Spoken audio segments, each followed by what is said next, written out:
Let's do this. All right, fantastic. Okay, so before we do start, I'm kind of shooting for maybe like an hour, hour and a half, if you're up for it. If we, of course, go after or longer, then perfect. Yeah, and if like my parents call me or something, I guess you could cut it and just. Yeah, I can always pause it. No worries. Yeah, for sure. Yeah. Okay. So, do you want to quickly introduce yourself beforehand? Sure. Yeah. Yeah. So, thanks for having me. My name is Mark, and well, how would I introduce myself? I'm a senior year student. I'm finishing my strategic and security studies degree. My concentration is more military history than those more fancier words linked to it. But yeah, so I am learning at it's like a public military college in a way. So a lot of civilians also go there, but there's a substantial body of cadets as well. Right. Yeah, most of my classes are with a bunch of cadets. Almost, I think I'm like the only civilian in most of my classes. Yeah. Really? How is that? Is that fun? Interesting? Oh, is it weird? It's okay. So my first time, I didn't realize that there would be so many cadets. So I opened the door to the class. This is the first day of school. I go there, I open the door, and I look, and just a sea of like camouflage, Yeah, I can't see nobody. Guys, yeah, and then I'm like, wait a minute, I think I'm in the wrong place. I closed the door, I went outside, I looked at the the number of the room. It's like, man, no, I guess it is. So then I was like, okay, let's go. Let's do this. So, that's awesome, dude. Yeah. What? Okay. Yeah, it was interesting. Yeah. What made you interested in war history? Just going into that field. Well, I liked the history for quite some time. For a long time, since I was little. I used to have basically I would like make a whole bunch of things. I made like a Roman shield, tried to use the same measurements that they had back in the day. I made like a Roman sword, killed a hog with it too. I slaughtered it. And that was obviously. Right. Yes. I mean, you made a sword, might as well. Right. So yeah, so I always like history, and with like the events that occurred in Ukraine in 2014, that kind of pushed me more into paying more, attention in terms of like the military aspect of it. So when I came to the US, when I had the opportunity, I was like, hey, I'm gonna take it. Yeah, obviously, right? Yeah. That's awesome. And okay, how do you feel like literally living through history, or literally being history being made, with the war, as you said, in 2014, it was already active. Now to this day, 2022, it's even more active, more aggressive. So do you feel, not necessarily like, I can't say happy, but at the same time, an opportunity to, use that knowledge and see, kind of maybe foreshadow, maybe, how do you feel about that? Yes, it is definitely right. One of those. Well, I mean, it's more. I mean, at the moment, I'm just feeling it's just all very, very unfortunate, because Ukraine is pretty close to me. It is very unfortunate in terms of like the knowledge that I gained. I'm very thankful to it. I'm very happy that I'm able to use some of the skills that I learned, or just some of the like approaches that I learned. It just feels weird, honestly. Like I just cannot believe that I'm actually living in this time period. I haven't even processed it yet, to be honest. Because like the things that are going on now could literally, shape this, our century. And some people don't necessarily realize it as much, especially in the US, because we have two oceans. Yeah. So the last time there was war on US soil, I guess would be like the Civil War. Yeah, it was a little different. Although technically you could say that it was also the Second World War. There's an interesting case. So I guess technically you could consider that. There is Aleutian Islands. They are off the coast of Alaska, and they're like part of the United States because they're part of Alaska. And there was actually a battle with the Japanese. So I guess technically you could say that I didn't know in that. the United States. Yeah, it's very few I people didn't know. that. It's That's really cool. Aleutian Islands. They're tiny. I think you can, the last of the islands, I think on a good day you could see like Russia across. That's a kind of far out there. And there's no people, no one lives there. It's just out in the middle of nowhere. You could check it out. That's one of the places why were they fighting there? It's Aleutian Islands, I think. Well, so they look like they're very, very far away, but I think geographically, if you just kind of make a line, they're fairly close to Japan, compared to like other U.S. territories, such as obviously like Hawaii. I'm not sure exactly why. I think they wanted to use it like as a forward base or something. So for territory, basically. Maybe not quite territory like you would conquer it, but more like territory that you could hold and maybe use in the future for something like resupplying or stuff like that. Yeah. Okay.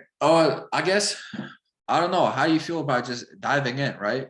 Just diving, let's go all in. Okay, fantastic. So both of us, well, I don't know about you, but I am assuming that you have both kin in Ukraine and in Russia, right? Yes. Yeah. Okay.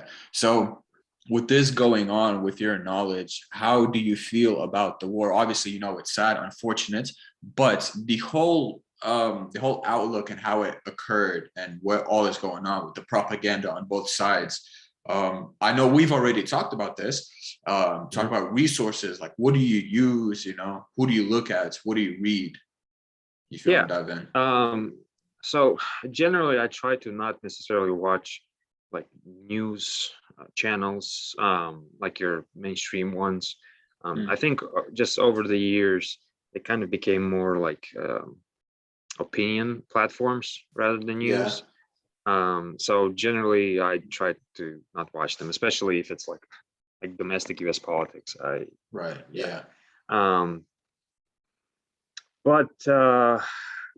in this conflict, I kind of decided to do things a bit differently. I knew that there were a few independent sources, so that they were the first that I decided to follow. And those by independent, I mean like they have a track record of being independent. So it's not like something that just popped up out of nowhere. I know from where they came and stuff like that. Would you mind giving them a shout out? Just is it on Twitter or something? Yeah, it's on Twitter. Usually I pick journalists. I can't remember his name. He's a Ukrainian guy.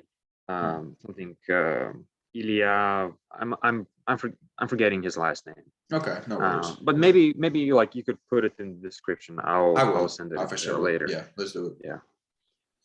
Yeah. So basically, independent sources, independent journalists, or at least if they work for someone, I know who they work, and I more or less have an idea of their record. They don't have to be like completely unbiased, because no one is unbiased or neutral. It's just that you just have to work with biased sources, and it's totally fine. So, but the main thing is that I would like cross-reference it with others. So it's like, if 3 people say this, 2 people say that, and I would just look, well, how different they are to one another. Are they just cannibalizing information from each other or stuff like that? And another thing that is also good that I'm working on is just checking if those sources make corrections. or if they Okay. talk, or if they talk in like absolutes, such as this is 100% true, or stuff like that. So generally, if you have those type of sources, they could be not reliable. Right. So yeah, but okay. So in terms of like specific people, there's this guy Michael Kaufman. He's, I think, the lead expert at CNA, and he's a military Russian military analyst. There's also Oh another wow. guy Okay. called Rob Lee. He is currently doing his PhD in the UK. I forgot what university he's doing his PhD at. But so those two guys, and those two guys were quite interesting because they actually they're independent. Like the guy is just like a student, basically, like Rob, for instance. And he, with Michael Kaufman, he basically said that, hey, like months ago, we're talking, 4 months ago, that this is serious. There's no bluffs here. There will be something happening that it will be defined by like very maximalist goals. That's the kind of term that they used. So those guys they have a track record of being right on a lot of issues, especially this. So I like to listen to those guys. There's a Ukrainian guy. He's actually the advisor to the President Zelensky, Aristovich. Okay. I think I sent you a video, basically I how think so back too. in Yeah. back in 2019 You he predicted predicted everything. that there'll be a war. And then also lastly, like the OSINT pages. So it's like that basically means like open source intelligence. It's just guys. They don't have any names attached to them. They're just like OSINT page. Like there's this guy on Twitter, OSINT Technical, is pretty interesting, and he has a lot of good information. There's also Alient News, I think, and he also does good coverage and also a little bit of analysis. Those two guys, I like them because they try not to talk in absolutes, and they issue corrections pretty frequently. But those guys are it just could be just guys who are just interested in going on the internet and looking for information. They're just kind of those people who really enjoy that. But they're not like, they're people who actually know what they are doing. They give pushback if there's like like Ukrainian victories that have not been yet confirmed or stuff like that, or maybe that the Ukrainians are rumored to use something or rumored to be successful. They don't spread those rumors. They're very critical, and I personally like them. So yeah, so those general are the sources that I use. And like to put it in perspective also, it was using these sources that I found out about the war starting, and almost immediately called my cousin. He was able to get out of Kiev. Like it was like I woke him up from sleep, and then he opened his windows, and then he starts hearing the cruise missiles hit. So yeah. That's crazy. So okay, you did say that 2014 was already conflict happening with Ukraine and Russia. Yeah. Let's go ahead and go back to the history, since you are studying that. Let's go back to the initial start of the beef between Russia and Ukraine. What started it? What keeps it going? What keeps it fueled up? This kind of issue. Yeah. So glad that you pointed it out. This war, didn't start a month ago. Right. This all started in 2014. Yeah. Many people just don't realize that as much. Well, another thing that I would put in perspective is that since 2014, I would say every month there were people like dying on the front lines, sometimes even every week.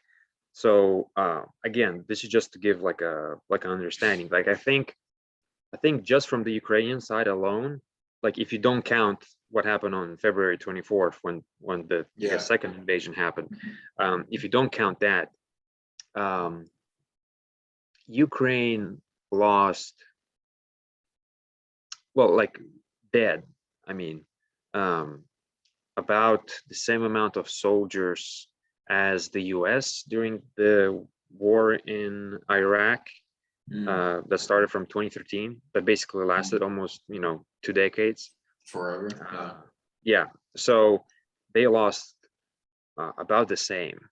So it's, there was a lot of stuff that was happening, not to the same extent as now, but there was stuff going on. Also, so basically, the rundown to what happened in 2014 was that, in my opinion, there was, of course, the revolution that happened, the Maidan revolution, and there's actually a very good Netflix documentary on it. Netflix actually published it on YouTube for free, the whole documentary, and it's called Ukraine Winter on Fire. Yeah. And that is a pretty good documentary on what happened. And I was actually in Eastern Europe when it was happening, so I was able to follow it in real time as well. Okay, so how this whole thing happened? You had President Yanukovych, who tried to basically like thread the needle. He would be like, he would appear to be pro-West and or pro-EU in this case, and then he would also be pro-Russia. He said that he will enter in an agreement. I don't remember the specifics of it, but it was some kind of integration agreement with the EU. And 2 weeks, I believe, before he was supposed to kind of sign it, he completely backtracked on it and started doing, I guess, deals, whatever, with Putin. Now, people went to the streets. They were protesting. He responded with a lot of violence, of police beating protesters and stuff like that. Protesters went. They hid in a Orthodox church, and there was. So some were able to not be arrested, but because he responded with violence, the protesters also responded in kind. So it just kind of escalated. What was interesting about it, those bell towers, at one point, when the police were doing one of their counterattacks, the main Ukrainian priest there allowed for those bells to be rung. And that's very significant because the last time that happened, it was when the Mongols invaded Kiev. So again, like there's a lot of historical things that were going on in 2014 with the revolution. Okay, so you have the revolution, a bunch of protesters are being killed, they were shot at, some are disappeared. Later, these protesters were called the Heavenly 100. I was at their monument in Kiev. It was quite touching. But as the police were starting to actually killing protesters, just shooting them like in the head, and there's videos of that, then the president just ran away to Russia. So while basically the country didn't have a president and there was a lot of upheaval, Russia decided that, hey, this is a great opportunity, basically take back Crimea, because Crimea was given to Ukraine while it was part of USSR. So I guess technically you could say that Crimea was not necessarily always Ukraine's, but regardless, it was given to Ukraine, and there was an agreement that the borders of Ukraine will be as the ones that were during Soviet Union. So the Russians basically took Crimea. There was a whole episode with the little green man, and most importantly, they took Sevastopol. So that is a very important strategic port for them. Russia doesn't have many warm water ports, and I think Sevastopol is the only one that they have. So most of their, navy has to get through the ice, in essence. Although in the Baltic Sea, I think it's not as bad in terms of like the ice issue there. Yeah. So so they took Crimea. And then they decided to create these breakaway republics in the eastern part of the country. Now with Crimea, they basically annexed it. So there was a vote. They called it hey, this is part of Russia. The international community didn't accept it, but regardless, they they kind of legally in their mind, they made it part of Russia. In terms of the Donbass, they basically tried to make these republics, and it didn't quite go to plan as they wanted to. And these republics is not just, it's something that they invented, that day. That's a policy they had for a really long time. It's a pattern of behavior. So for instance, the first of those republics, they're actually called frozen conflicts. There's some, I think from the Atlantic Council, there was a paper on frozen conflicts, and it was a pretty good introduction to it. Basically, frozen conflicts is just conflicts that were kind of usually it refers to the post-Soviet space, and specifically in reference to Russia. But there you basically kind of freeze a conflict. There's still conflict, but it can thaw and you can start up again. So, and this policy has been used in Moldova, in Transnistria. It has been used, I guess you could sort of say it maybe in Nagorno-Karabakh between Armenia and Azerbaijan. And then it was again very clearly used in Georgia, the country, Georgia, not the state, and with the South Ossetia and Abkhazia. Yeah. So basically, those are like rebel territories that have created this, an alleged government, and their goal was that, well, we're being threatened by these other people, and they're trying to, make us try to suppress us, or ethnicity, like language and whatnot. Right. So Russia basically gave them help. With Transnistria is actually interesting. I was doing a paper. I was just researching for the first Chechen war, and I found this general that actually. So I was researching Chechen war, but in his memoirs, which were written in Russian, the guy also was one of the heads of the kind of Russian involvement in Transnistria. And it was very interesting because I paired that information with the information that Yeltsin wrote in his memoirs, where he said that we wanted to, I'll have to send you actually that quote because it's fascinating. So this is from his memoirs. This is Yeltsin's writing. He said that we were going to send peacekeepers to maintain the peace. And I'm a bit paraphrasing, but it was almost like he was saying that we don't mind if there's all kinds of crazy violence. That's a good excuse for us to send troops in. So you could argue that they actually probably or could have manufactured this order so to have a reason to send in troops. And the fact that Yeltsin was specifically talking about Chechnya is significant because the general was in Transnistria and then he went to Chechnya. So I don't know if I explained it clear. I'm not that necessarily great. Yeah, it's okay. So basically, so there was that. So this is a pattern, and it's not only a pattern, it's a pattern that even Yeltsin said that he consciously used it. And it's also proven by the fact that the same general that did the stuff in Transnistria was also sent to do something similar in Chechnya. So so this is kind of where it all started. So there was that. That's okay. Yeah. So I would just add one quick thing. Go ahead. So Ukraine prior to 2014, it didn't have, and even during 2014, even 2015, it had no desire or stated goals to ever join NATO. It was not there. The only things that were being discussed is a possible kind of more economic, I guess you could say it's social kind of unity with Europe, but apart from that, nothing. There was also the Budapest, no, I think it's the Budapest Memorandum. I'll have to check it.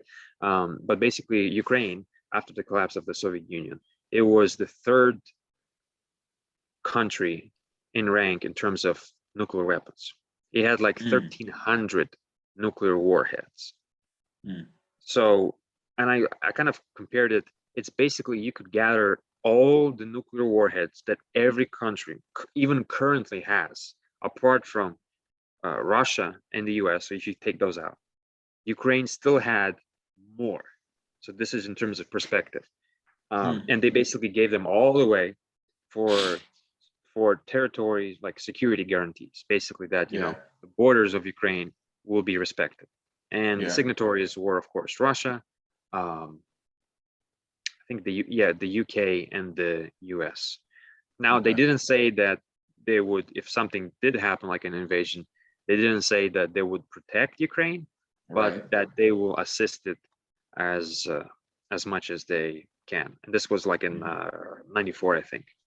Okay. Sorry. Okay. No, it's okay. This is good. We need to know history, right? Because this is leading up to something. It's not just out of nowhere. Like you said, even from 2014, there was already issues. But before that, there was internal issues with the president, you know, having the issue of choosing the West and then choosing Russia, choosing the West and then choosing Russia. And we see that Ukraine is always divided in that sense. Now we see Zelensky. He's very pro-Western, right? So again, we kind of see by every presidency, it kind of depends on them on how the property or how Ukraine will be.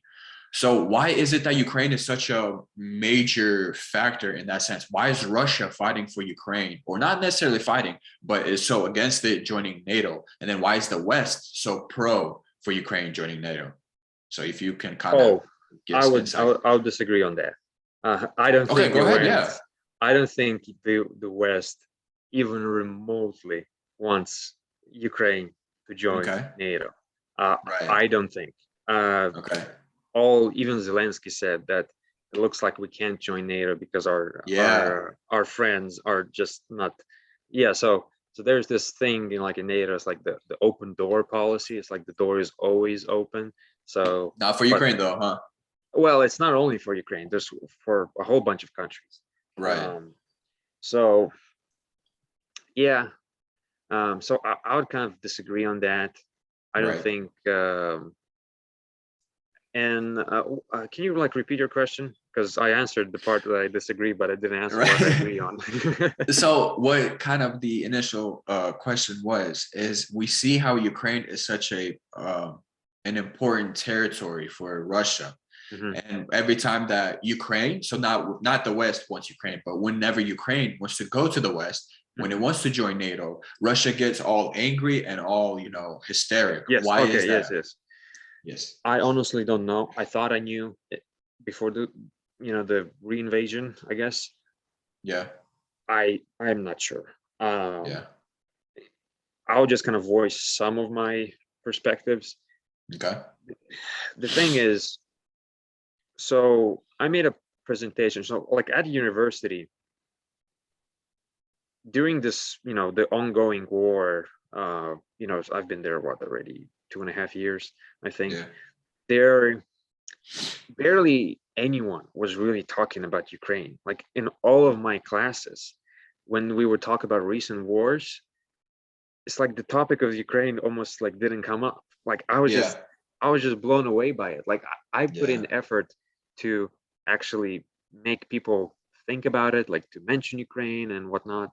And one of the things I did is I organized like a talk, and I presented it to a bunch of students as part of a student group, and it was last year about the same time, and I actually recorded it. And in there I said that what it appears is that Russia is really concerned about NATO. It doesn't want to border with NATO. It wants to have a buffer zone of states that it would kind of be protected by. It kind of goes in with the same idea of how during, post World War II, Russia, like all the Warsaw Pact countries in Europe, they were basically kind of like a shield. So like you had to get through them if you were to get to like Russia proper. So it seemed to me like this is what they just wanted to do, because when Georgia talked about joining NATO, it was invaded soon after. There was so I was thinking that it was kind of NATO, because if like that area is massive and it's just the geography is not great. Like if you would look at all the invasions that happened into Russia, they took all of them took the same path. Napoleon took the same path. It's like the European plane. So they took exactly the same path. Germany did the same. Germany did it twice. So World War I and World War II. So so it's understandable. They don't want to border NATO that basically would go from like the Baltics to like the Caucasus, which is about the same as from like I don't know, New York to like south of Florida. Like that's a massive territory. And it's basically like an open field. So that's kind of what I argued in my presentation last year. But since then, it seemed that just from even Putin's just speeches, the letters that he published, like on Ukraine and its history and stuff like that, NATO seemed to take like a second stage.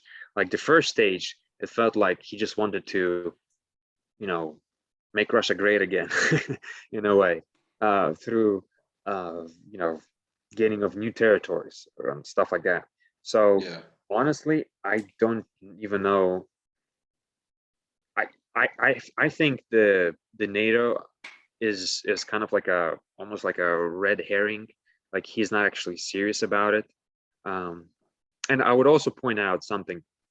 So he often talks about that, well, we were given promises by the West, by the US, that we are not going to expand NATO east towards Russia. Like there was this talk about, I think the phrase he uses is not 1 inch will expand. That's taking very much out of context where that phrase was used. Even the guys who were at that time involved in the talks, the Russian side, that is, they have stated that it wasn't like a promise that NATO would not expand. And there's actually a great book written about it. It's actually called not 1 more inch, I think. Let me see.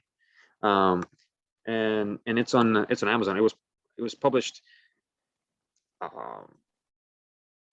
think this year or last year at the end. So not 1 inch, and it's by America, Russia, and the Making of Post-War Stalemate by M.E. Sarout. There's a podcast on that too. It's also very fascinating, and this book is unearthed a lot of former classified information on it. It's also pretty massive. It's almost 600 pages.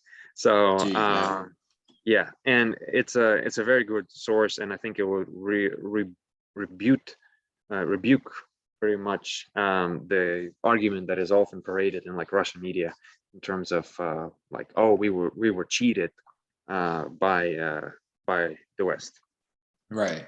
So right now, I don't know. It almost feels like he's just like imperialistic in a way that I have not seen in recent history.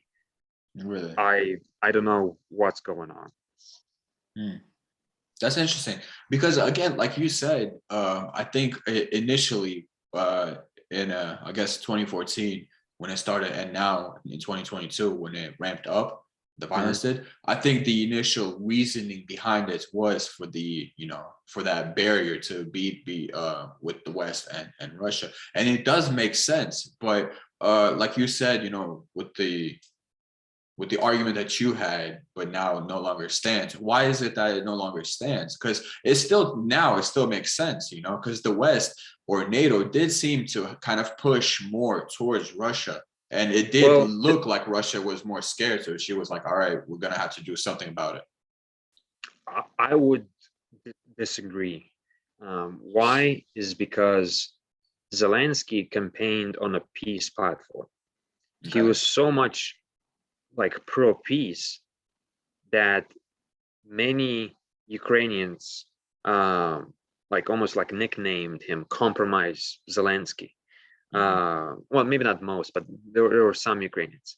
So the Ukrainians, and there was a lot of protests against Zelensky during his presidency and like in the early years, that he was basically going to sell off Ukraine to Russia through some kind of peace deal. So Zelensky was, and at the same time, Putin was basically telling him, hey, this is not going to end if you don't recognize those territories and if you don't recognize Crimea. And Zelensky, like that's not a negotiation. You're just kind of, it's a ultimatum basically. Yeah. And Zelensky was already had his, back against the wall domestically. So there was no room really for him to negotiate. Once he was kind of pushed against the wall, he started talking more about NATO.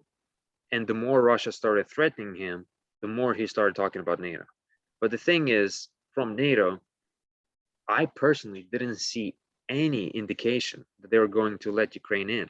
Now, there was like advisors from NATO that went to Ukraine. They were teaching the army and stuff like that.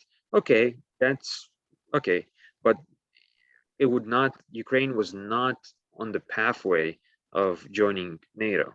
At this, I understand that maybe he thought that maybe it could have been. So there is a possibility that maybe Putin had a different perspective, but it also does not explain like some of this historical essays that he's been writing, especially in the last year prior to the war.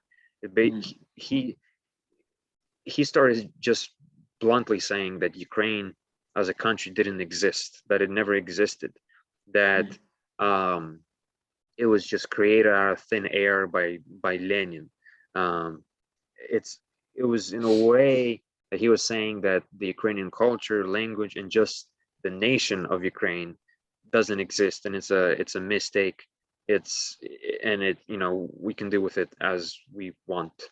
And also, and this just kind of goes back to like the centuries long of like Russian, I guess you could say, just imperialism towards Ukraine, because many people kind of confuse it. Like there was the Kievan Rus, and so and there were just many like Rus, I guess, regions after that, and Moscow or Muscovy, the Grand Duchy of Muscovy, was just one of the many.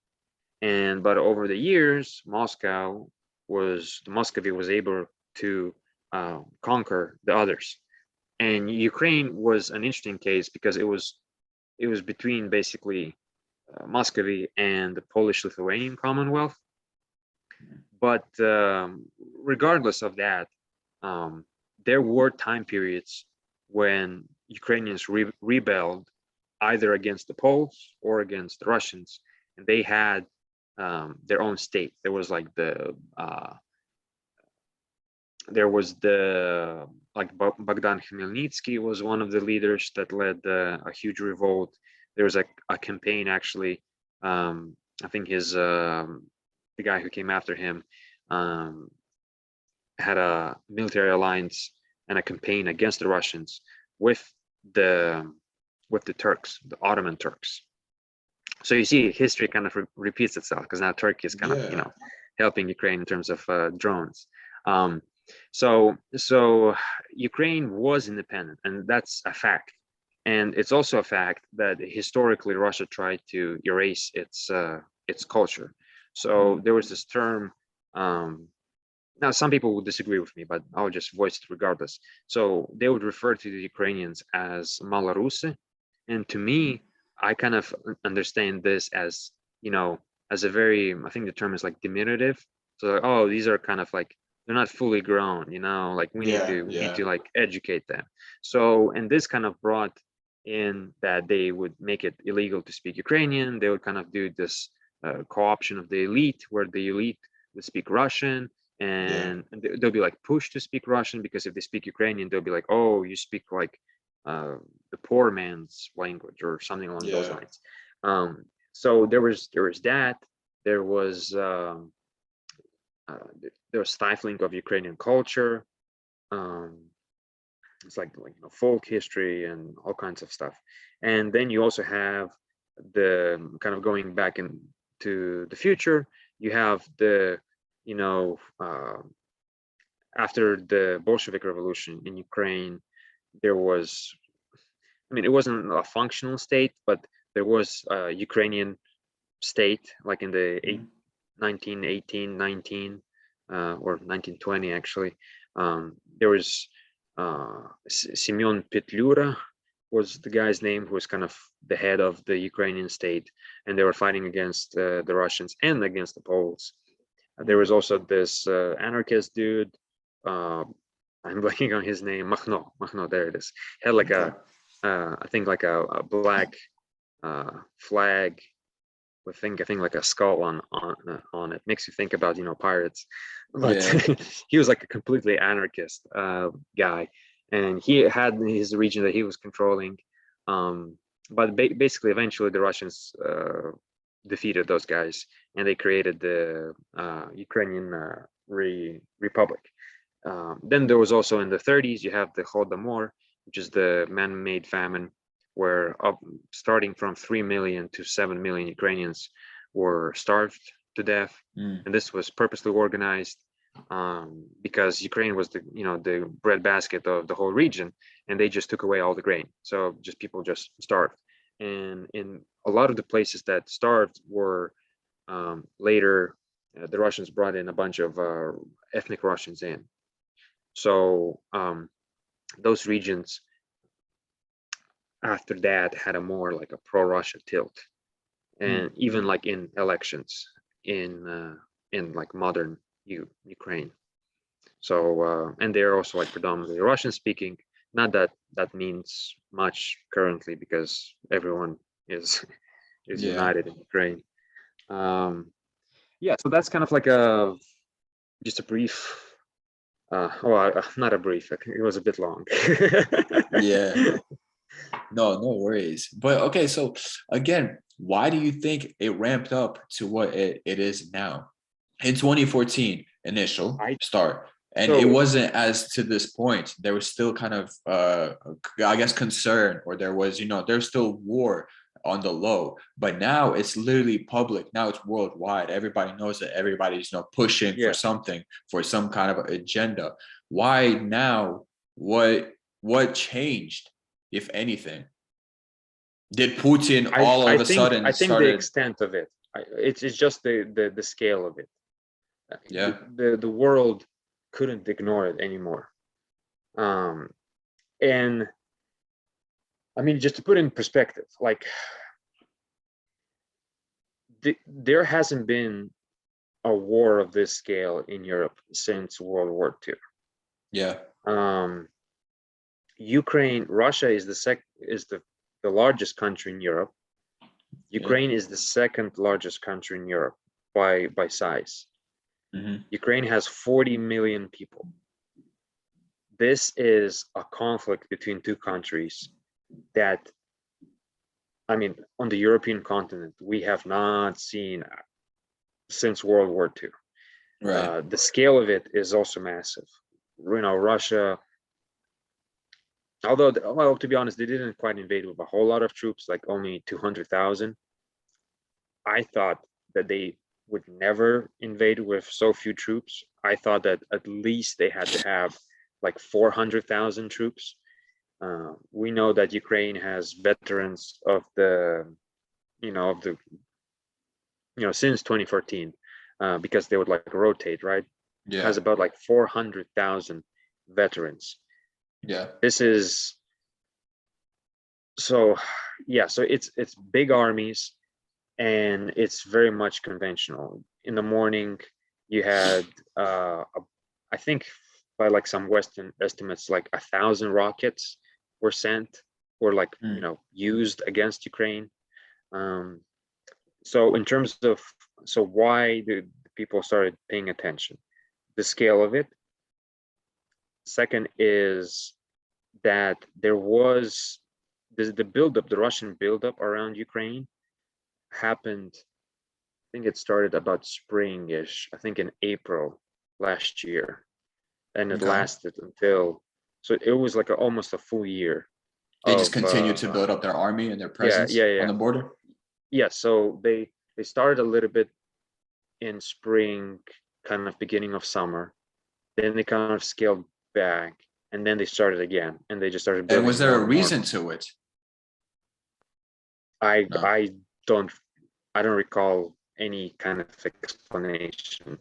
Yeah. Well, most people were saying, oh, Russia wants to bully Ukraine into giving concessions and stuff like that, and they just kept building it. So yeah, so let's see why people are paying attention now. Oh yeah, so people, so this buildup was public. It was covered in the news. It kind of went away with like the news cycle, but it was still there. And there was also a lot of pressure from like post-Soviet states, like the Baltics, Lithuania, Latvia, and Estonia, and Poland. They were like, Russia is like, I mean, I don't think they use this language, but they were saying that Russia basically wants to conquer its former, um, in their countries. kind of opinion, like colonies almost. Yeah. So they're like, this is serious. Poland ran a war game at one point, and it showed that they lost to Russia, and they decided to increase their military to 300,000 soldiers. And they were very critical of Germany, of buying gas, of like the Nord Stream 2 pipeline. They were saying basically like Germany's like backstabbing them, because they're cutting deals with Russia, and Russia would use this to be much more aggressive. So those countries were making a lot of noise in Europe. Maybe not as much in the news, but like on the diplomatic level, they were. Right. So when this all happened, it was a combination of all of that. There was the situation in Ukraine was in the minds of everyone already, and this was like just kind of like a cold water just thrown at you. Yeah. So that's why it was quite public. Okay. Why do you? Right, for sure. Well, I think this is all based on opinion, both of us. Yeah, I guess none of us are experts. We're kind of just here out of passion. So, okay, why do you think that both sides now? When I say both sides, I'm just going to be talking about like the West and then Russia. Why do you think? Why do you think America is so involved? Since we are, living in this country, why do you think America is so involved in it, and it pushes so much propaganda? And why do you think Russia is actually getting rid of all of their newsletters? I know they've always suppressed their people with the freedom of speech. So why do you think now it's becoming more rampant?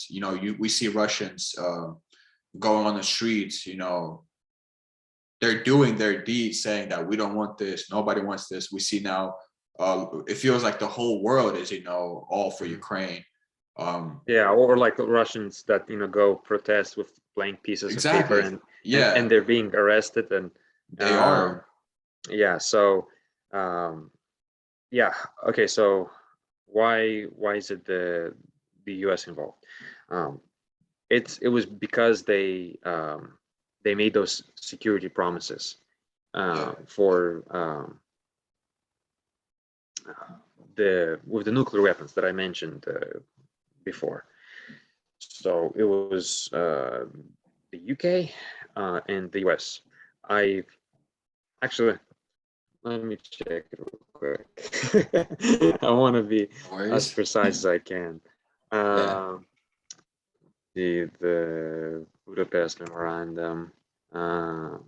We will check those signatories because I keep referring to it, and I think it would make sense that I would look who signed it.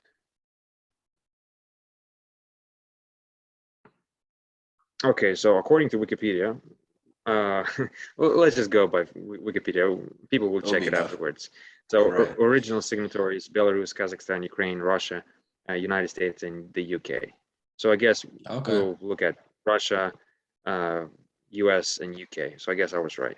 So this is because of those security things. And I would also point out that I think this whole situation has basically proved why nuclear weapons are awesome to have. Because Gaddafi, he gave up his nuclear program, like completely everything, and he was overthrown a few years after. So from the US perspective, I think they're also very, like if they would have been passive, that would basically give every reason for a bunch of countries in the world to do everything to go nuclear. And that's not something that the US wants other countries to do. They don't want other countries to, go nuclear. So I think is the promises as well as maybe other considerations. And the other thing is that it's literally like a war of aggression. There's no reason for Russia to start this war. And I would also like point out that at the United Nations, they had like a vote on like a General Assembly vote to condemn Russia for this, and 141 countries of the world condemned Russia. The only countries that didn't condemn Russia were Russia, North Korea, Syria, and Belarus. So these are the only countries that didn't condemn Russia. I don't know that you can be more condemning towards someone than this. So, and this is kind of one of my like perspectives in terms of, well, why can't we be like neutral or stuff like that? Is because this, it's like well, I'm going a bit off topic, but let's take the extreme case of like World War II, right? How can you be neutral when Hitler is invading Poland, right? Like how can you be neutral in such a situation? And what we are seeing now is Russia basically doing something as unthinkable as Germany doing in 1939. And we have to prove it by the fact that the UN General Assembly, I don't think in the history of the UN there was such agreement on this. And like, I mean, only 5 countries, you could count 4 countries if you don't count Russia in the world. Oh yeah, and it was Eritrea. That was the other one. So yeah, so Syria, Eritrea, Belarus, and North Korea. Like, this is the club that Russia is hanging out with. Yeah, so sorry, I'm going on like tangents. That's okay. No, it's I need to get better at this. This is practice, right? So why is the US involved? Was it the other question was like I think I explained like why I think the US was involved. Okay, and then can I back up on that? Yeah. So you kind of then mentioned about World War II and how the world couldn't be passive; they couldn't just watch it. But we see the exact same thing where America was passive until it got attacked, and then she started to be more active and actually went into it. Is that kind of the same idea going on now, where we see America is passive? We see all of West being passive. So is it now kind of the waiting points of, let's see if Russia makes a mistake and attacks, one of the West, or maybe Belarus, maybe, North Korea for whatever reason, is that kind of the stepping stone of the West coming into the war then? Yes, I agree with you. I would also just add to my previous point. By neutral, I didn't necessarily think of like countries being neutral, like the U.S., as you pointed out. More like the people being neutral. Okay. It's like Okay. if you were to ask a German in 1939, let's say, that lives in France, let's say, and he's like, well, we have to be neutral about this because there's propaganda on both sides. Like I don't buy that. And that's kind of why I was kind of talking about the UN. Like it's yeah. So okay, but I do agree that the United States right now doesn't want to get involved at all. It says, well, Biden is saying we'll not put our troops in Ukraine. We're not going to do this and this, and so forth. Like they're kind of so chicken about it that they didn't even send Ukraine those Polish jets. Yeah. So they really don't want to escalate it and to be involved. I think that there's a lot of room that they can work with in terms of like providing aid, aid, military aid. So yeah, and it's also difficult because basically the US and like Poland a lot, and just the European Union or NATO, they're propping up Ukraine now, essentially. So, but they're still kind of neutral. So there's kind of like a position, like an odd situation that's going on. Like they're putting these sanctions. The Russians at one point, they said that, well, this is basically like economic war against us. So it's kind of a bit of more of a gray area, but for sure, we haven't had a Pearl Harbor yet. That's for sure. As you very correctly pointed out. Right. Okay. And so when you said, the not necessarily the passiveness, but did Putin not say that, if we do have influence, or maybe if another country does step in, how he was going to take out the big guns and threaten with the nuclear power? And so could we kind of make an argument of maybe the West is, having that, kind of in the thought, in fear, because nobody wants us, all out nuclear war. That would probably end very poorly on both sides. It'd kind of be suicidal. Mm-hmm. So would it be the West is kind of a chicken or being afraid in that sense, because we can see that Putin is kind of a little too serious about this, right?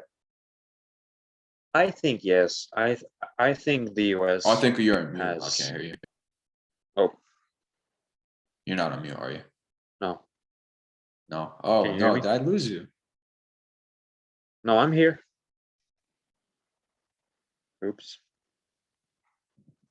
Are you there? I can see you. I can hear you. I still can't hear you.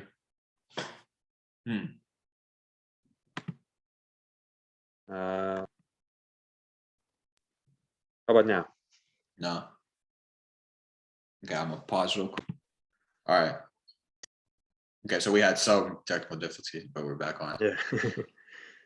Okay, so we were back on the fear factor of the nuclear war, and Russia threatened with nuclear power. Go ahead and kind of say your point of view on that. Yeah, I think just the European Union and the US is kind of afraid of escalation. It's something that it doesn't want, and I think if Russia is going to continue to fail as it has, then it's going to start using this far more frequently. And I think there's, I don't think Putin is serious about nuclear weapons. And if he's going to remind the US about nuclear weapons, the US can also remind him about nuclear weapons. So Right. so there's so I think um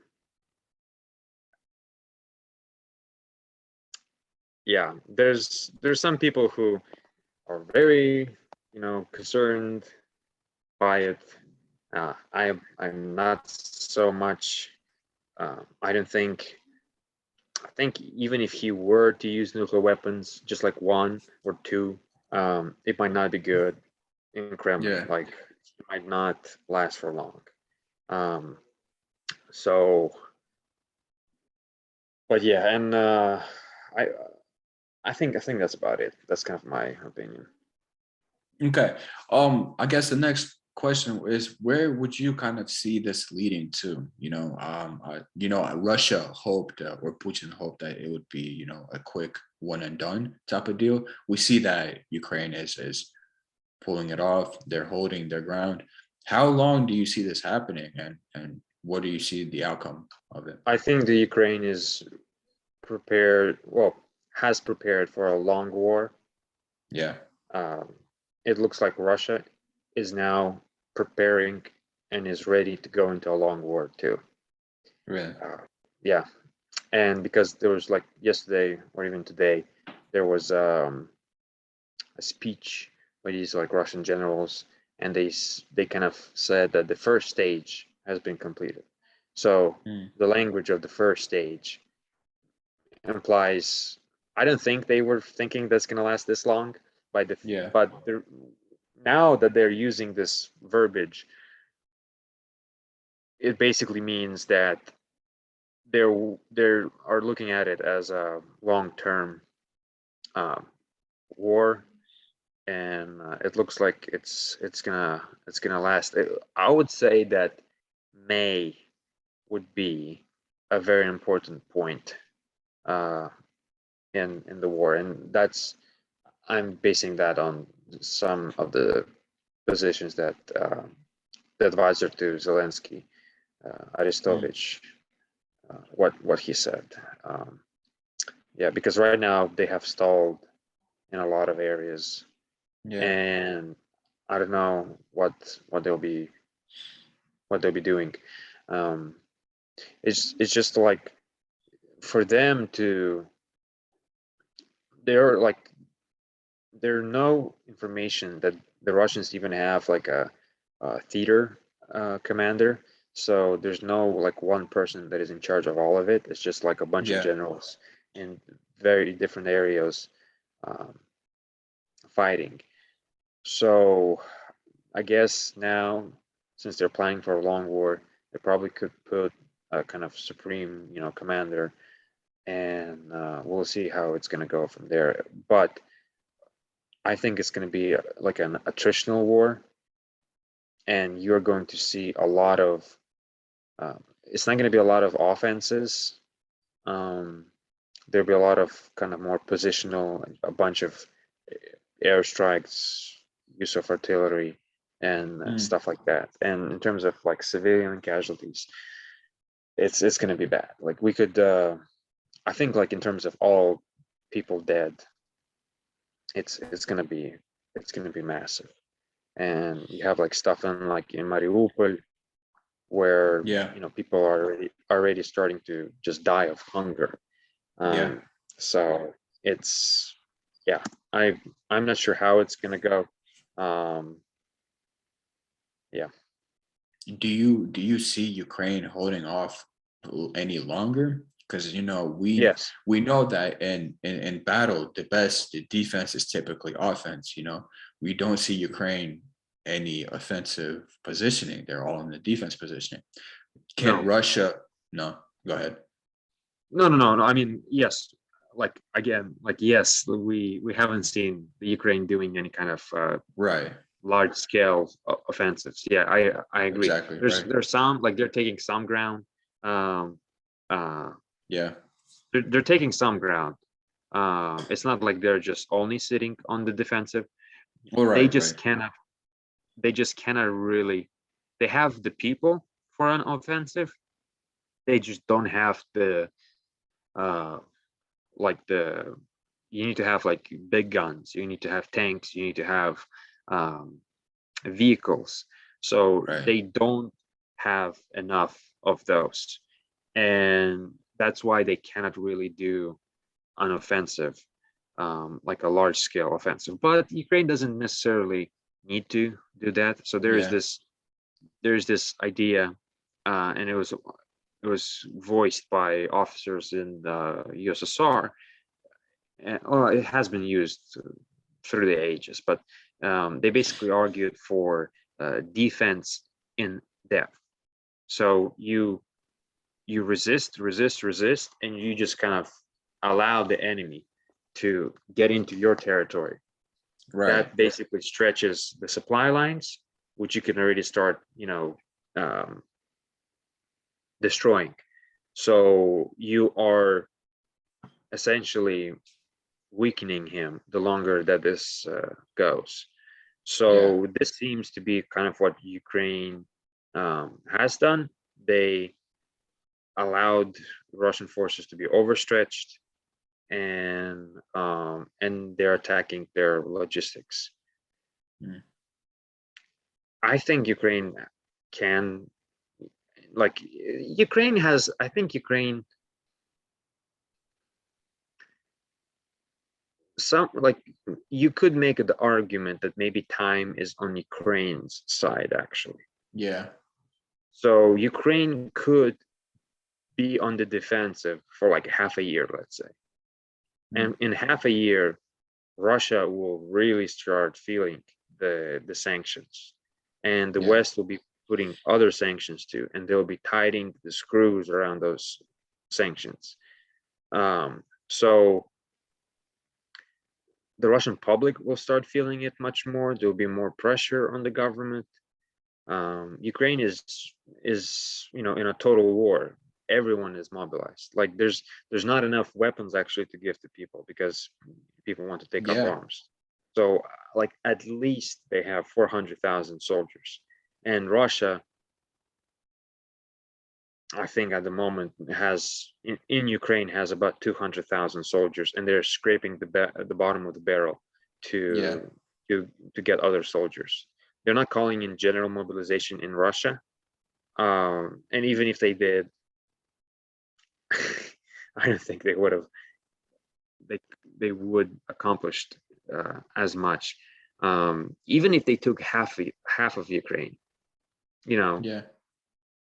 and so like, what if the leadership is going to say that no, we're not surrendering, and they'll just Yeah. continue fighting for like half a Yeah. year, and like Yeah. what you're going to control such a huge country? You're going to have insurgencies.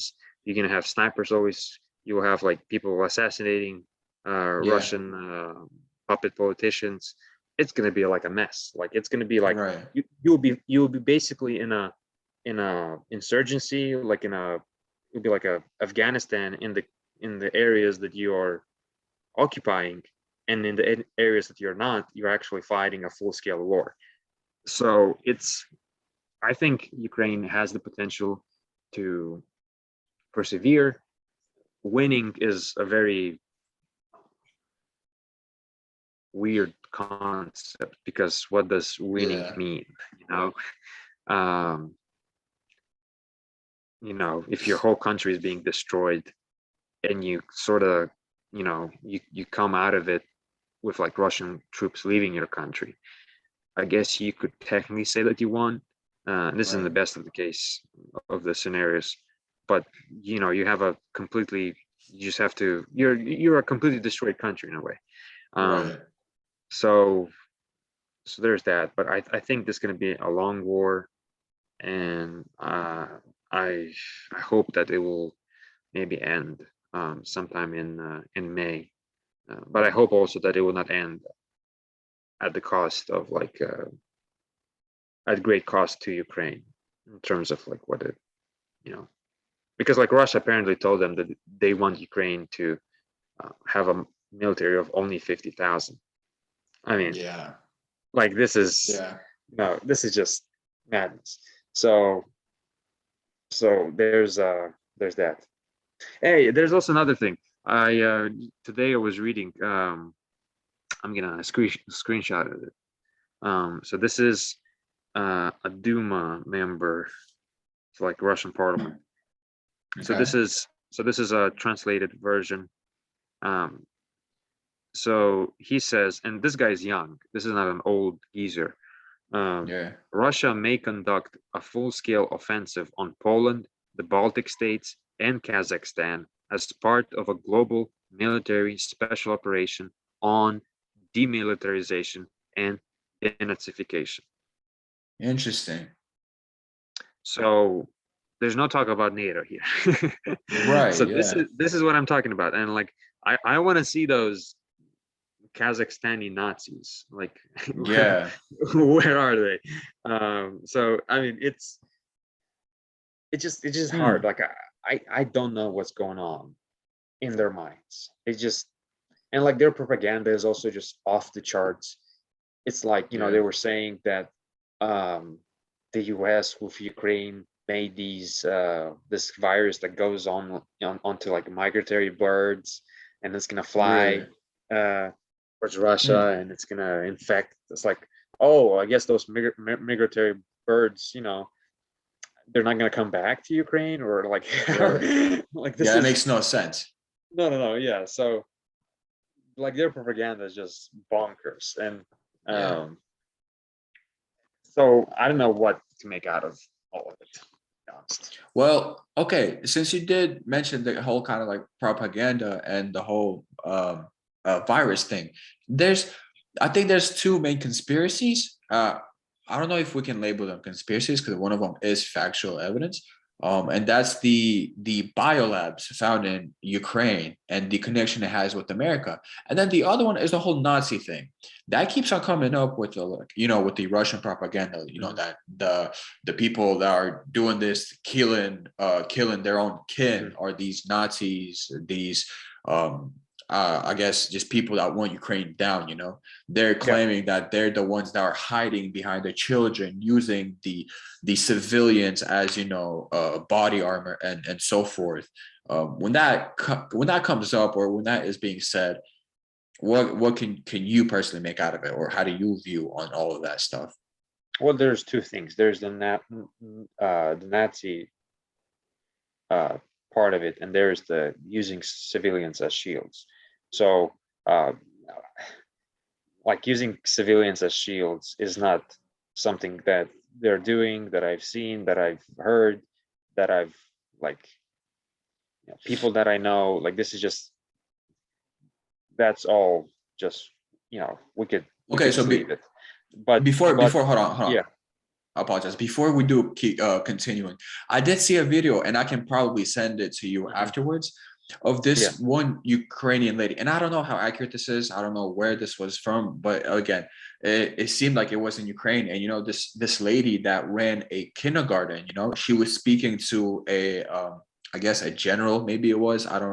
I didn't remember or heard who she was talking to, but she was saying for them to get off of that property because they were, you know, shooting, or they were kind of using that as their base or their territory. And she was saying that, you know, they're gonna find out that you guys are here, and then they're gonna attack us, this being this kindergarten, you know.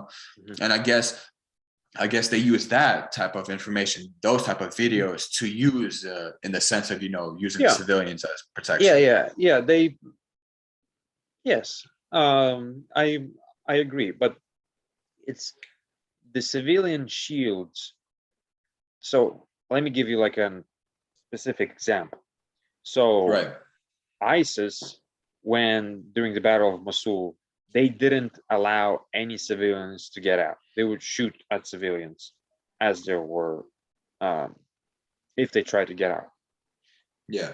and they would purposely be right next to those civilians.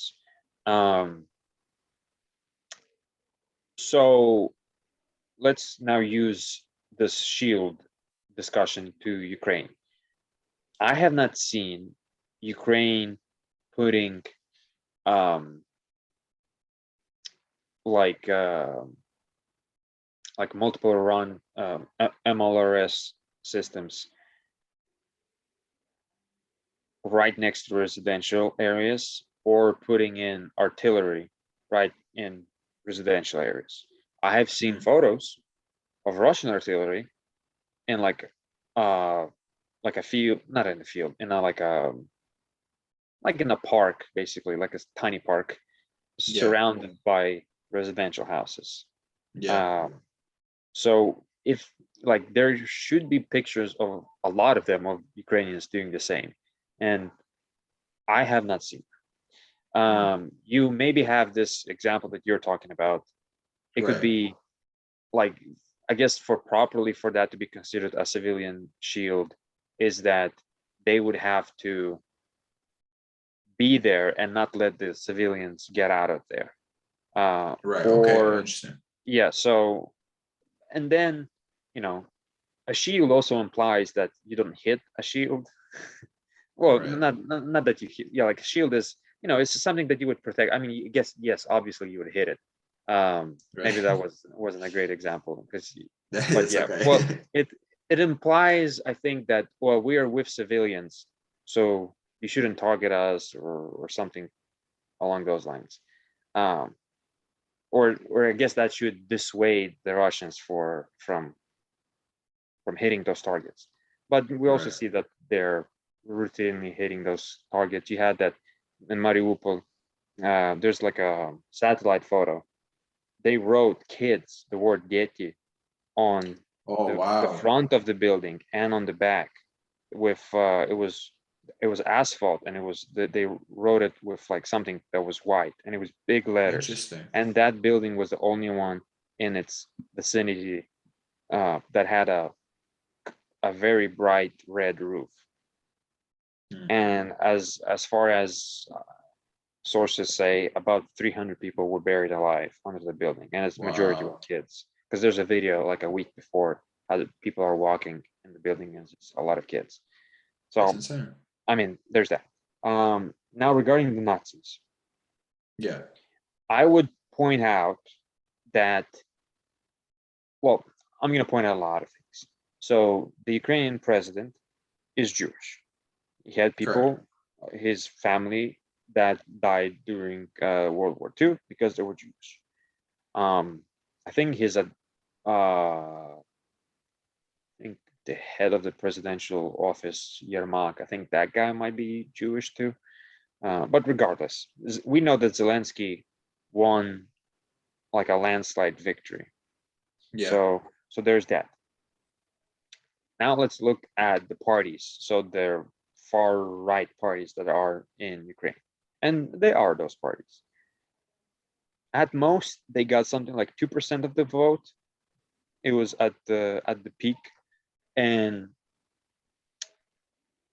since then, they were slowly losing more and more of their votes. If you compare the 2% to like other parties in Europe, other far right parties in Europe, you could make the case that other countries in Europe are more far right than the parties that are in Ukraine. Just by percentage, by electoral percentage. I think like Germany has probably even double. There's some countries that it's like, it's 2 digits, the percentage of far right parties. So that argument doesn't work. However, they are a minority of people that are very much on the far right, that are even open Nazis, that are in Ukraine. And this is well known, as there are a bunch of those people in other parts, or in every country. You have the guy in I think he's kind of allegedly the head of the Wagner group, of the Russian mercenaries. They're active like in they started to be active in like Ukraine in 2014. Then they went to Africa. No, they went to Syria, and then they went to Africa. And that guy, he has like a SS tattoo on his chest. So Russia, and he's kind of leads these Russian mercenaries on all these missions across the world, and with the blessing of the Russian government. So there's that. Ukraine also has a group that you could say is similar in terms of the kind of the Nazi arguments, and that would be the Azov battalion. Okay. So if you look at their patch, we have to be honest, kind of, you start thinking about the Germans,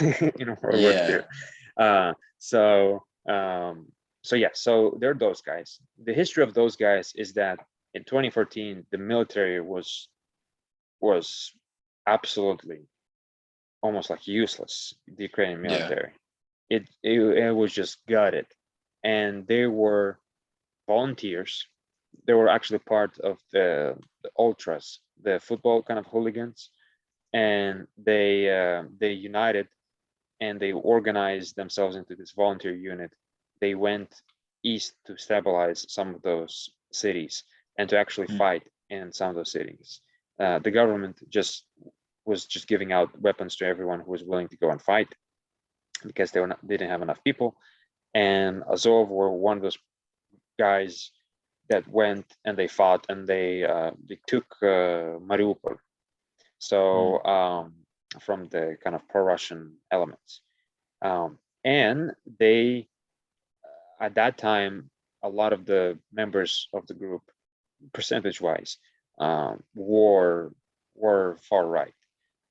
Then over time, they were incorporated into the Ukrainian military, and their numbers increased by a lot. I don't remember exactly, but I think maybe they're like something, I don't know, but there are many thousands of them. So the far right guys started to be drowned out from the body. But it is true that that there's that. There's also a lot of alarmism, I think, in the West about like Azov. Again, they don't have like political support or like a platform or something like that. But yes, but they are on the edges. I would not say everyone, but there are those people on the edges. You had that video of like them dipping bullets into pig fat to use against that was interesting. the Kadyrov's forces. And what's interesting is, I can also send you this video.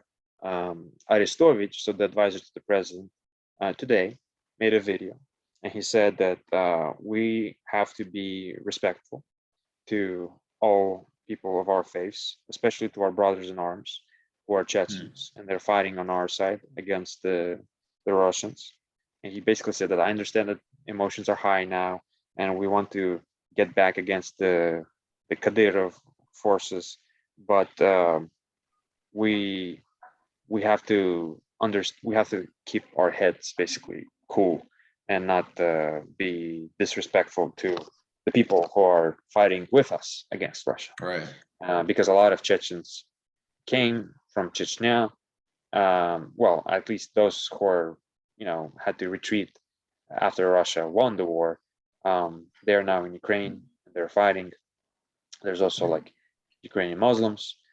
I think Mufti of Kiev, that guy, he took up the territorial defense uniform, and he is out there, on the front lines. So there's like a photo of him giving like a sermon at the mosque as he is in the military fatigues.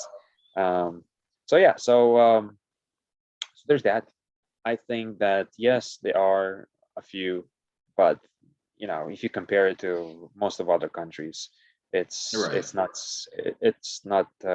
significant. And I think, we'll see what the future holds. I don't think that they probably would. Now actually could be a moment that, since they're in the public's eye, they would try, like post-war, they would try even more to distance themselves from their past Yeah. and reform themselves more and more. Yeah. Yeah, but they have been getting a lot of attention because, frankly, to be honest, they're one of most well, not maybe most, but they are quite effective at what they're doing. Yeah. Okay, and then again, the last of the kind of not necessarily conspiracy theories, but like the things that people keep on mentioning is the biolab. I don't know a whole Anything lot on it? about it. No. I don't know a whole lot There was about it. I know that there are there.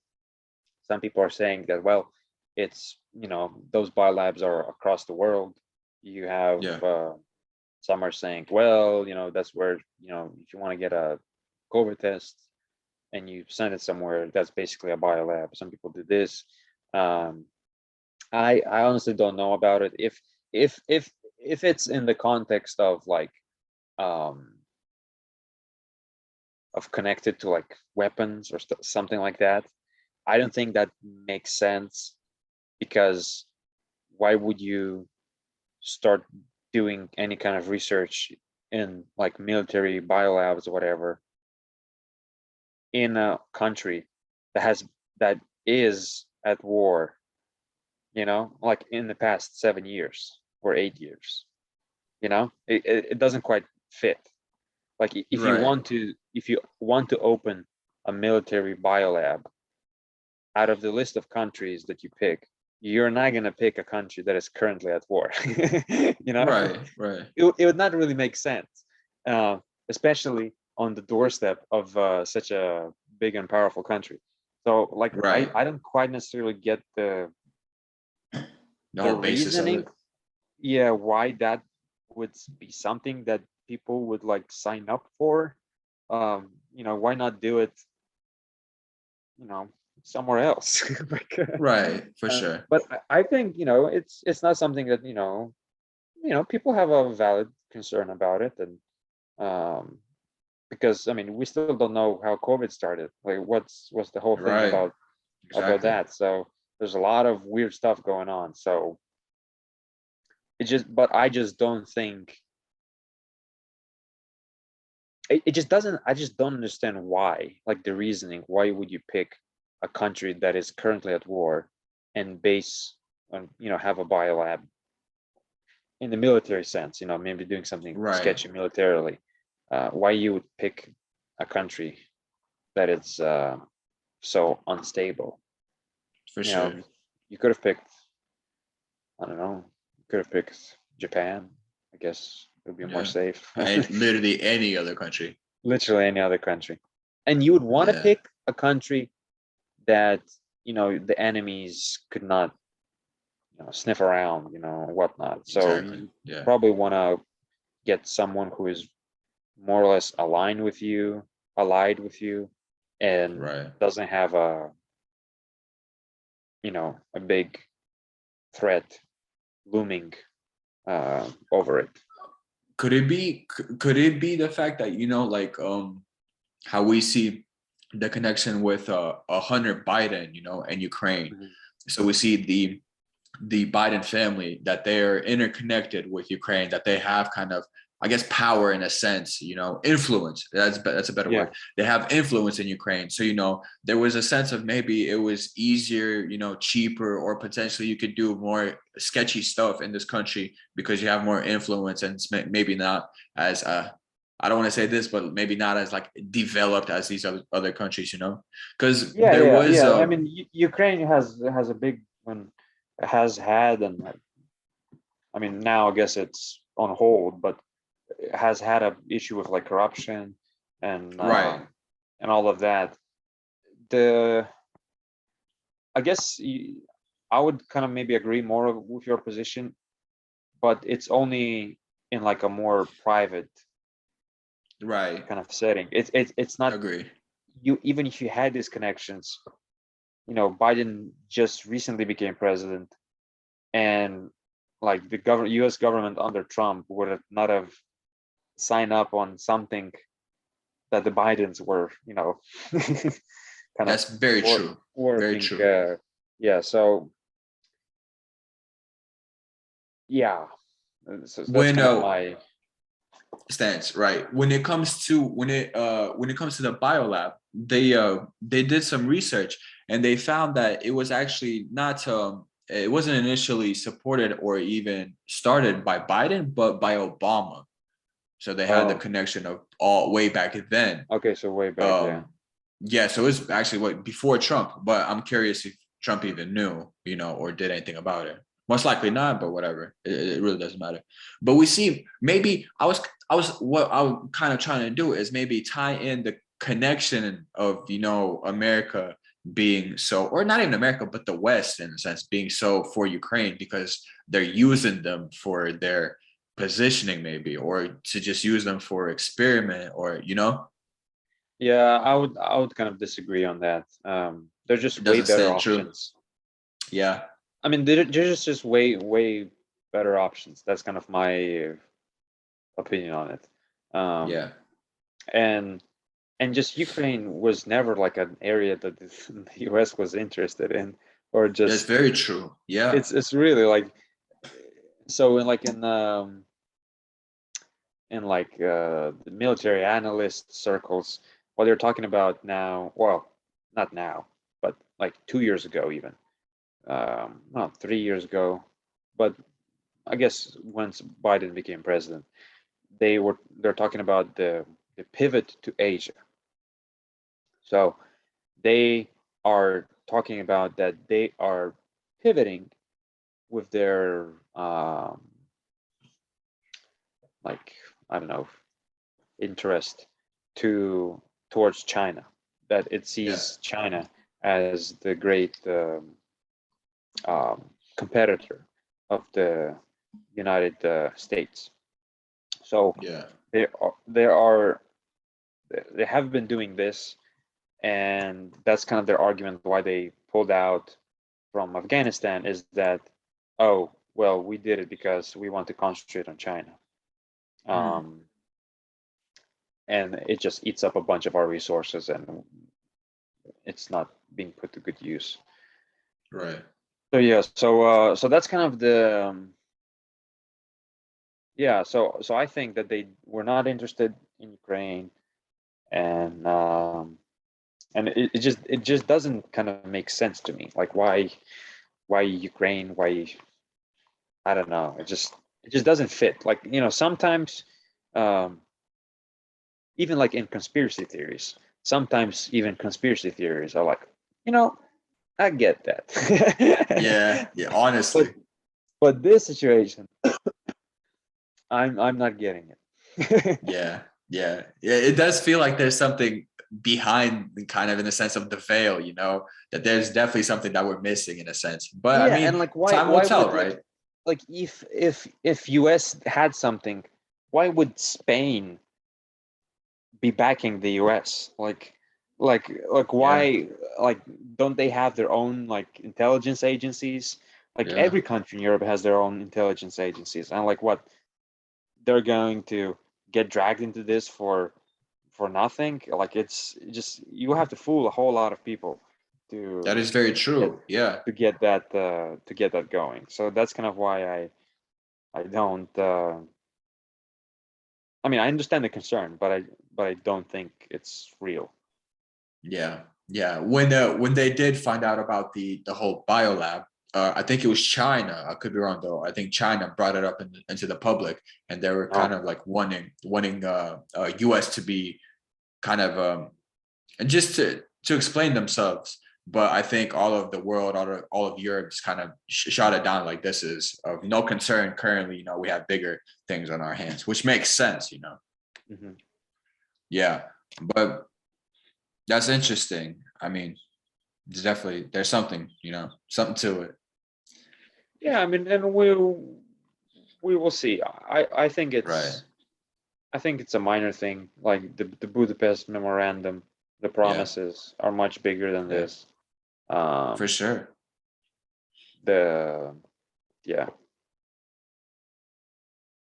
it is interesting. I'm trying to be hopeful, but Sometimes I Yeah, get it, yeah, but not quite. In terms of, I just don't. I see just it's just weird.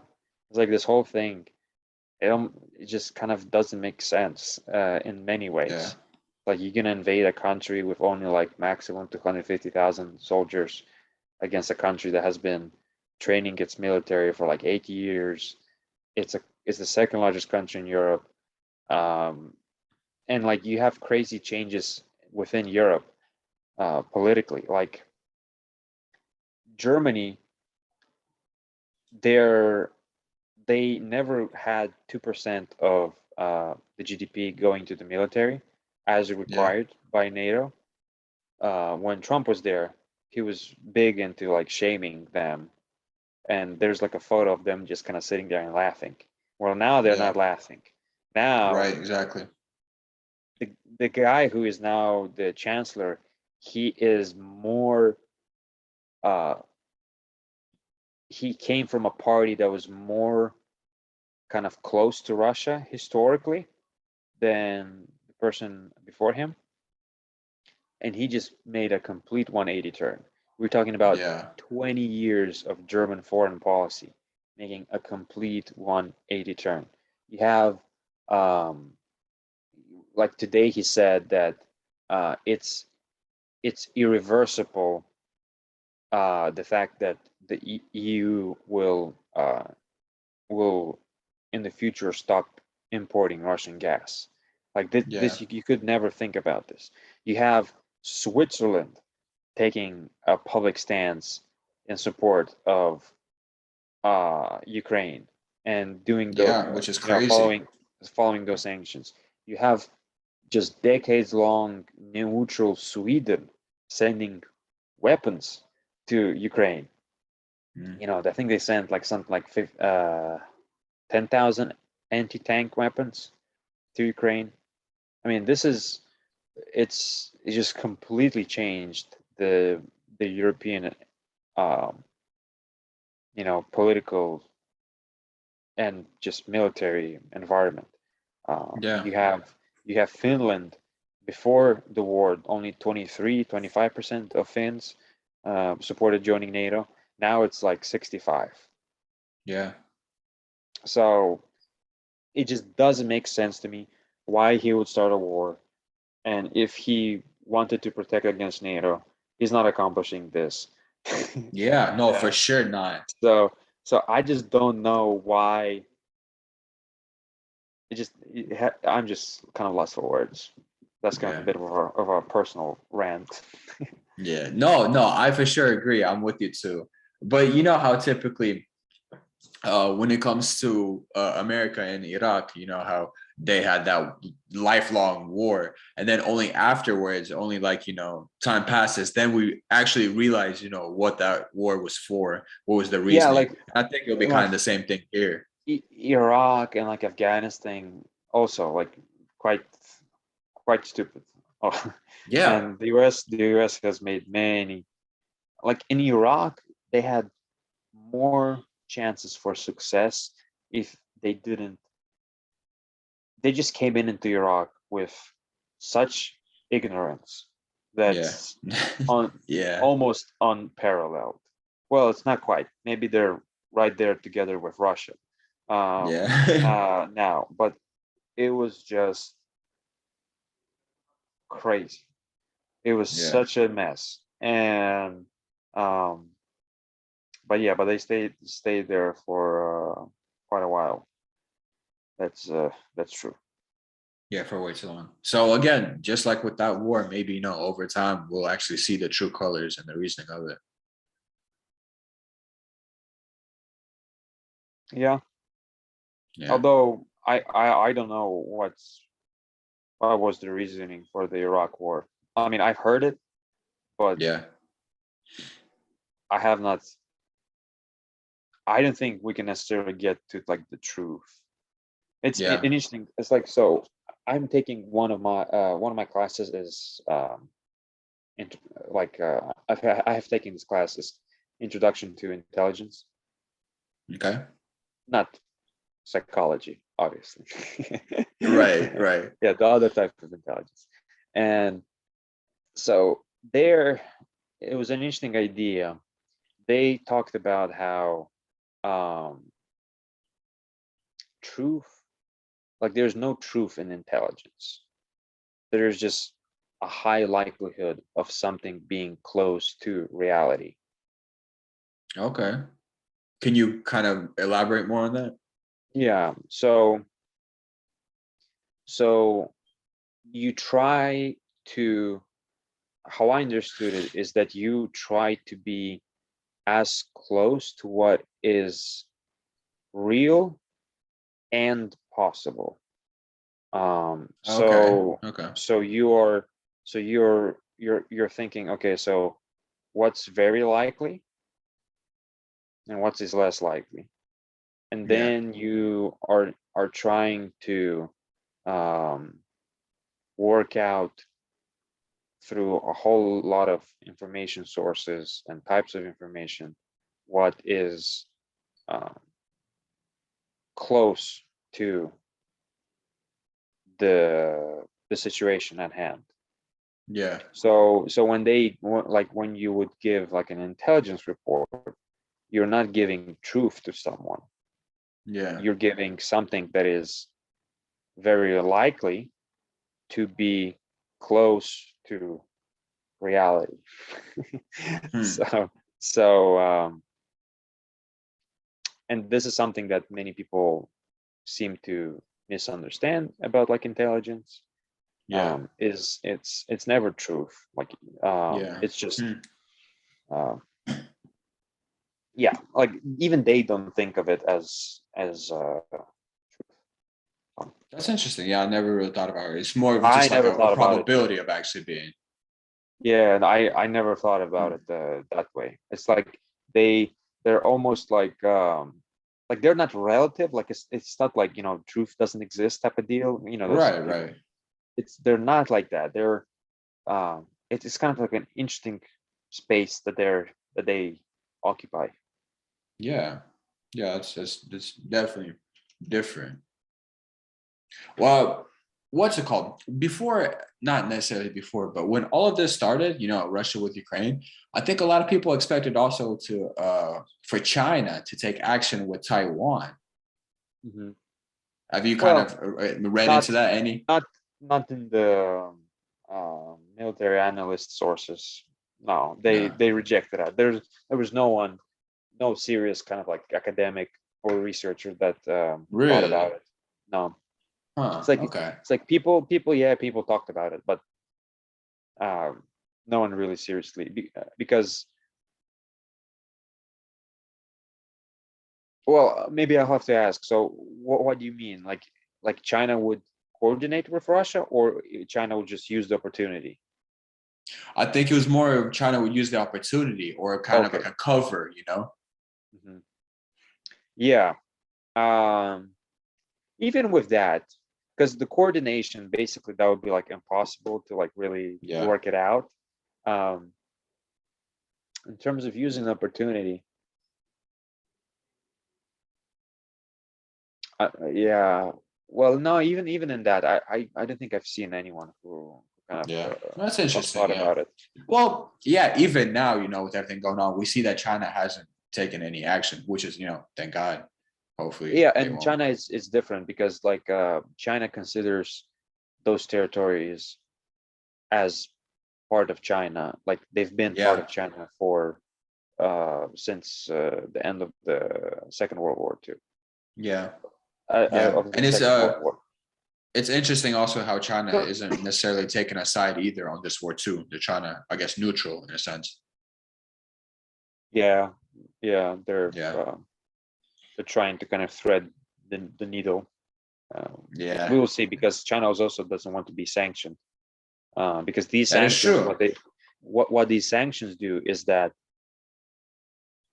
they're like it's like they're called secondary sanctions.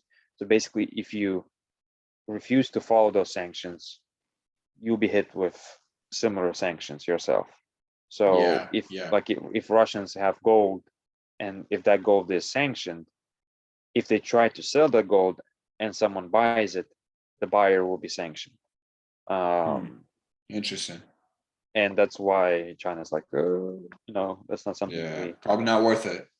No, and it could put pressure on like Russia in other ways to kind of get stuff that it wants, and it can have its cake. Was it And have eat its it cake and too. eat it too? Yeah. Yeah. So That's a good so one. I think that's what they're working on. That makes sense. Yeah. That's crazy. Dude, we've been going on for like roughly 2 hours. Yeah, this is a Joe Rogan type podcast. Yeah, I know, for real. Starting off real strong. That's funny. No, Yeah, that's I good talk a whole though. lot, That's really good. so hopefully it wasn't too boring for. No, I think it was good. I enjoyed it greatly. There was a lot of insights and definitely a lot of new information, which I think we need, Mhm. We always kind of have all this like propaganda from both sides, and it's nice to kind of see more of I guess factual or more of just honesty in it.